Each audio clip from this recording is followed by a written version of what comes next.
함께 하나님 말씀 보겠습니다. 요한복음 5장 1절에서 15절입니다.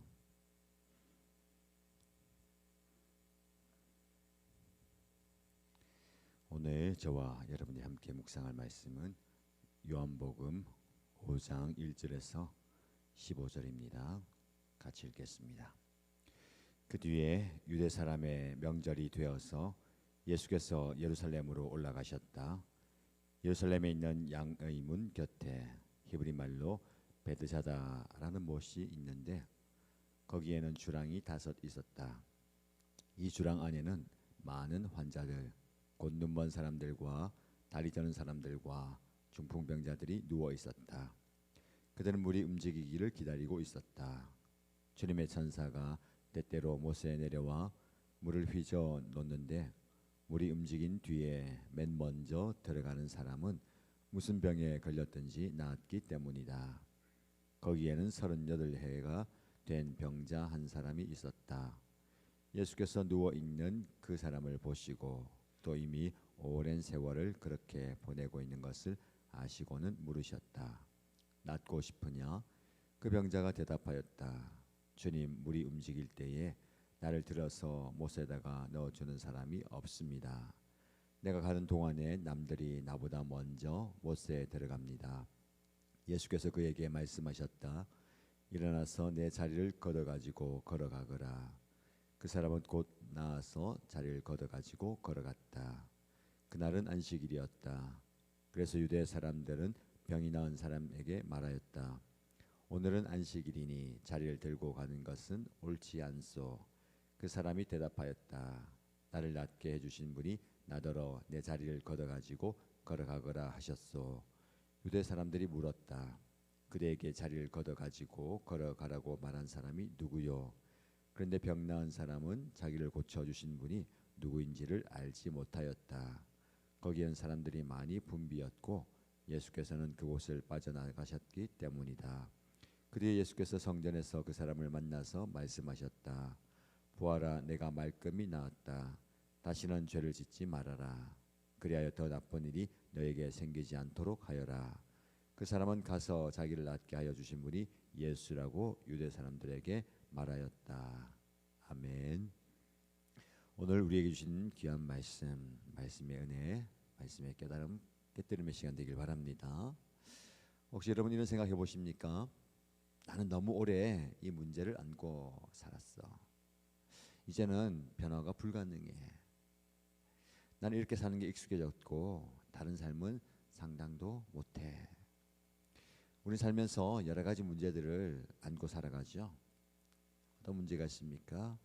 질병일 수도 있고요. 중독의 문제일 수도 있고 나쁜 습관 혹은 관계의 문제도 있습니다. 시간이 지나가면서 우리는 그것에 익숙해져 버립니다. 이게 내 운명이야. 이게 내 삶이야 라고 체념하게 되는 거죠. 오늘 본문에 나오는 그 사람이 바로 그랬습니다. 38해 동안 병을 앓았죠. 38년 동안입니다. 거의 평생을 병든 채로 살아갑니다. 베데스다 못가에 누워서 누군가 자기를 못에 넣어주기만을 기다립니다. 근데 아무도 도와주는 사람이 없습니다. 매번 다른 사람이 먼저 내려가죠. 날마다 실망하고 날마다 좌절했습니다. 그렇게 38년이 흘러갑니다. 근데 어느 날 예수님께서 그에게 다가오십니다. 그리고 그에게 물으십니다. 네가 낫고 싶으냐?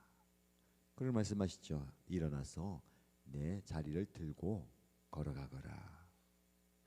여러분, 아무리 오래된 문제라도 아무리 불가능해 보이는 상황이라도 예수님의 말씀 한마디면 충분하다라는 것을 기억하십시다. 일어나 걸어가거라. 이 말씀이 우리의 인생을 바꿀 수가 있습니다.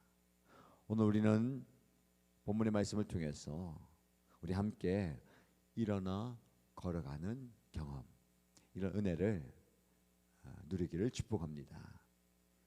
1절에서 7절 말씀 보시면 베데스다 못가에 나타나는 절망의 이야기가 나옵니다. 여러분 먼저 베데스다 못의 상황을 이해해야 됩니다. 예루살렘에 있는 양문 곁에 베데스다라는 못이 있습니다.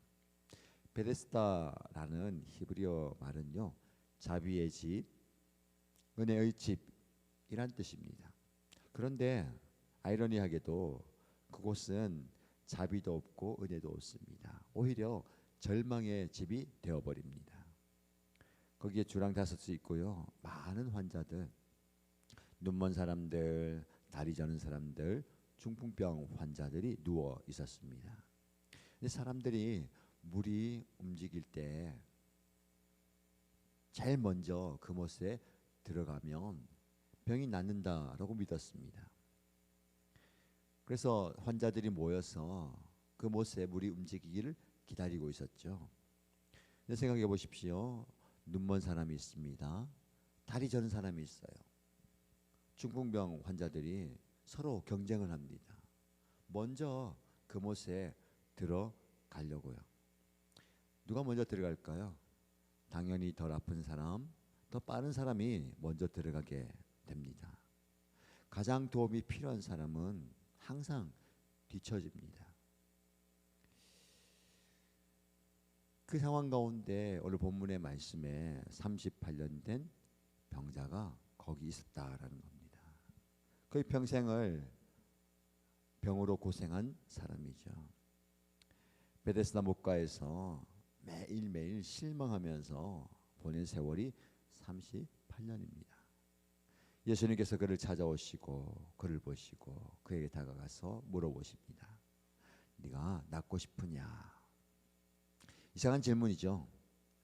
당연히 낫고 싶으니까 여기에 있는 것 아닙니까? 하지만 이 질문은 중요합니다.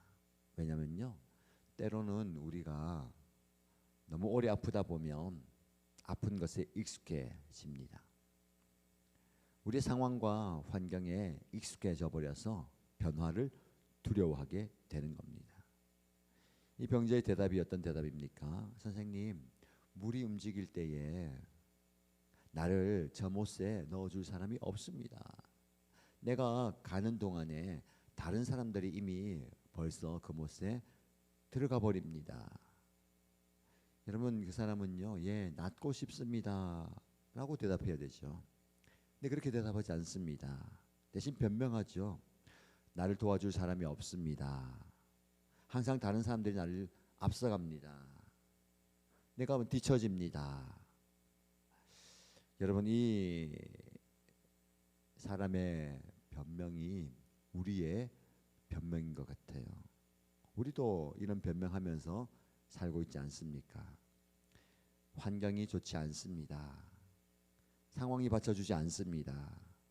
사람들이 날 도와주지 않습니다. 나는 불리한 조건입니다.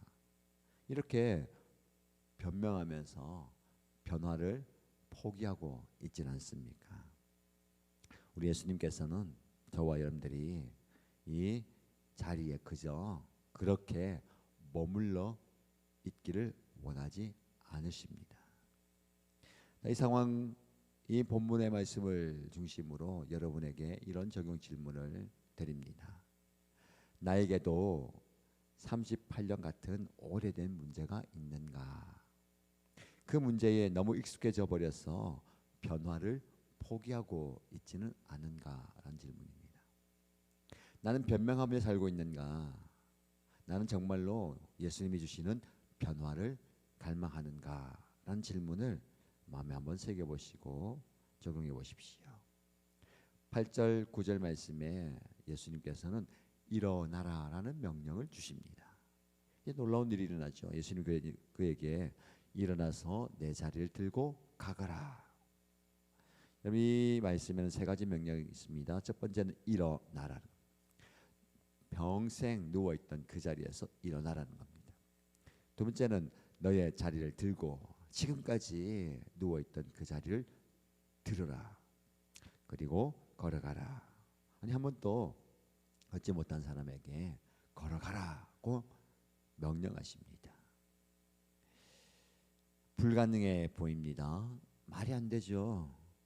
이게 하나님의 방법입니다. 예수님은요, 그를 들어가지고 물에 옮겨서 넣어주는 게 아닙니다. 약을 주는 것도 아니었어요. 물리치료를 해주는 것도 아니죠. 그냥 말씀하십니다. 일어나서 걸어가라. 이게 하나님 방법이죠.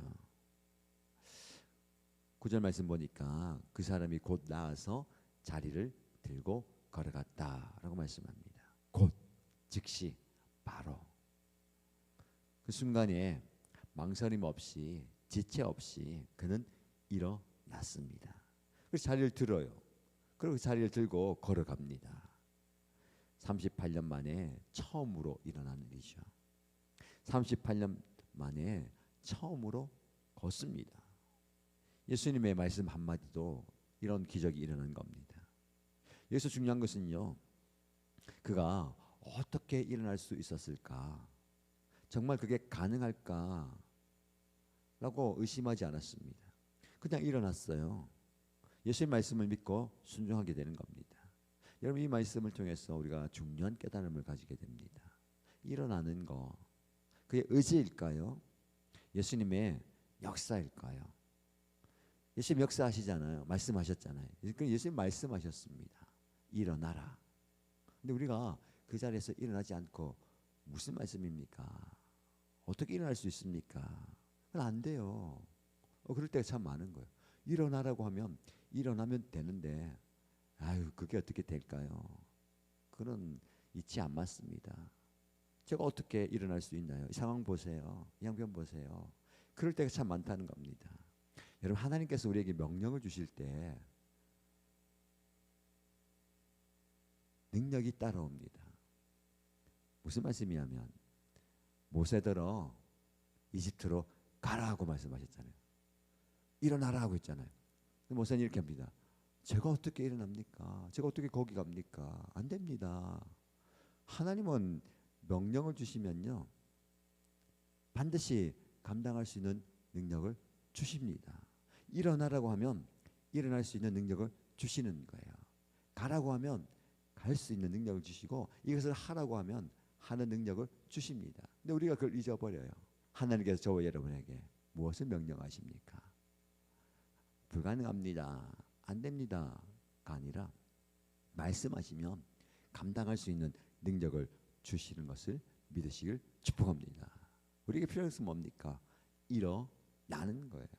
그 자리를 들고 걸어가는 겁니다. 이런 실천적 믿음이 있길 축복합니다. 적용 질문을 드려봅니다. 하나님께서 나에게 일어나라라고 말씀하시는 영역은 무엇입니까? 나는 그건 불가능해 라고 말하면서 순종하지 않는 이유는 무엇입니까? 그런 능력은 어디입니까? 하나님의 명령에는 능력이 따르는 것을 믿습니까? 나는 즉시 그 명령에 순종할 준비가 되어 있습니까? 말씀이 임할 때에 두려워하지 마시고 일어나시기 바랍니다. 일어날 능력을 하나님이 주실 줄로 믿습니다.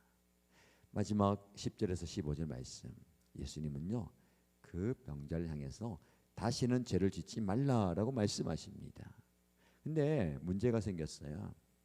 이 병자가 병고침을 받은 날이 안식일이었습니다. 유대 사람들은 병난 사람에게 이야기하죠. 오늘은 안식일인데 네가 왜 그 자리를 들고 걸어가냐? 그건 옳지 않다라는 겁니다. 38년 만에 처음으로 걷게 된 기적. 그가 병에서 치유받은 것보다 안식일에 자리를 들고 가는 것, 그게 더 중요했습니다. 사람보다 규칙이 더 중요하다라는 거예요. 병난 사람이 이야기합니다. 나를 낫게 하신 그분이 나에게 자리를 들고 걸어가라고 말씀하셨습니다. 그들이 묻습니다. 자리를 들고 걸어가려고 한 사람이 누구냐? 근데 그 사람 모르죠. 예수님께서 자리를 피하셨기 때문입니다. 근데 그 뒤에 예수님께서 성전에서 그 사람을 만나서 말씀하십니다. 보라, 내가 이제 완전히 나았다. 다시는 죄를 짓지 말아라. 그래서 더 나쁜 일이 생기지 않도록 하라고 말씀하시죠. 여러분, 이 말씀이 굉장히 중요합니다. 예수님은 그의 병이 죄와 관련이 있다라는 것을 아셨습니다. 여러분, 모든 병이 죄 때문이다라고 말씀을 드릴 수가 없습니다. 근데 오늘 본문의 말씀은 이 경우 같아요. 예수님은 육체의 질병만 고쳐주신 것이 아니라 더 중요한 것을 말씀하십니다. 다시는 죄를 짓지 말아라. 영혼의 치유, 삶의 변화를 말씀하시는 거죠. 더 나쁜 일이 생기지 않도록.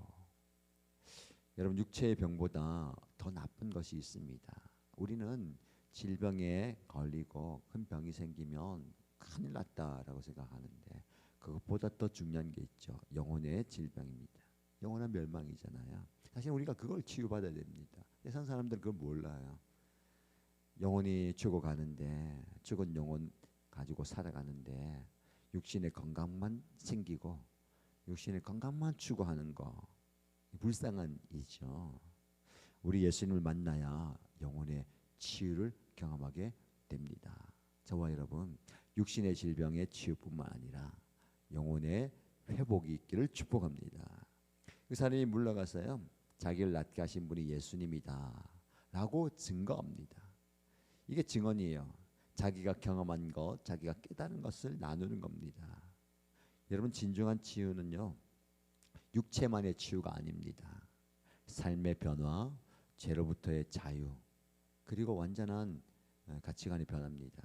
보세요. 38년 동안 절망의 자리에서 누워서 신세 한탄만 하고 상황 탓만 하고 다른 사람들 변명만 했던 그 사람입니다. 예수님을 만났어요. 그가 육체의 치유뿐만 아니라 영혼의 치유를 받으니까 어떤 사람이 되었습니까? 예수님을 전하는 사람이 되었습니다. 저와 여러분, 어쩌면 38년 동안 고통과 아픔을 당했던 그 과거, 현재 너무 어렵잖아요. 근데 예수님을 만나면 그것이 예수님을 증거하는 큰 힘이 됩니다. 능력이 됩니다. 38년 동안 아픔이 있었는데 내가 예수님을 만나고 이렇게 치유받았다, 회복되었다. 얼마나 큰 복음 증거의 도구가 될까요? 여러분의 문제도 마찬가지입니다. 여러분의 문제만 해결되는 게 아니라 그 문제를 통해서 예수님을 깊이 만나시고 예수님을 증거하는 삶이 되기를 축복합니다. 이런 적용 질문을 마음에 새겨보십시오. 나는 육체의 문제만 해결되길 원하는가?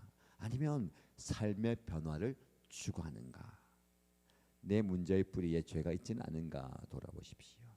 예수님께 치유받은 이후에 나는 옛삶으로 돌아가는가? 내가 경험한 예수님을, 내가 만난 예수님을 누군가에게 전하고 있는가라는 질문입니다. 오늘 본문의 말씀을 통해서 예수님께서는 저와 여러분에게도 말씀하십니다. 일어나서 너의 자리를 들고 걸어가라. 여러분, 아무리 오래된 문제라도, 아무리 불가능해 보이는 상황이라도 예수님의 이 말씀 한마디면 충분합니다. 여러분, 더 이상 여러분의 베데스다 못가에 절망의 자리에 누워있지 마십시오. 더 이상 변명하면서 살지 마십시오. 더 이상 절망 속에 머물지 마십시오. 일어나시기 바랍니다. 자리를 들으십시오. 그리고 걸어가십시오. 우리 하나님께서 여러분에게 일어날 힘을 주시고 그 자리를 들 수 있는 힘을 주시고 걸어갈 수 있는 힘을 주실 것입니다. 오늘 이런 새로운 삶을 살아가는 저와 여러분 되시기를 주님의 이름으로 축복합니다. 함께 기도하겠습니다. 첫 번째 기도 제목입니다. 오래된 문제와 절망에서 일어나는 은혜를 구하십시다. 주님, 베데스다 못가의 병자처럼 오래된 문제에 갇혀 있는 저 모습을 봅니다. 일어나 걸어가라는 주님의 음성을 듣고 순종하며 일어나겠습니다. 라고 기도하십시다. 두 번째 기도 제목은 죄를 끊고 새로운 삶을 사는 변화를 추구하는 기도입니다. 주님, 육체만이 아니라 영혼의 치유를 구합니다. 다시는 죄를 짓지 말라는 말씀에 순종하여 옛 삶을 끊어내고 새로운 삶을 살고 싶습니다. 그런 은혜를 부어주옵소서라고 기도하십시다. 공동체를 위해서 기도할 때에 우리 일신교회 공동체가, 우리 목장 공동체가 함께 일어나 걸어가는 공동체 되기 원합니다. 라고 기도하면 좋겠습니다. 우리 모든 일신가족들이 각자의 베데스다 못가에서 일어나게 하여 주옵소서. 예수님의 말씀에 순종하여서 변화된 삶을 살고 변화된 삶을 증거하는 사명자가 되기 원합니다. 라고 기도하면 좋겠습니다.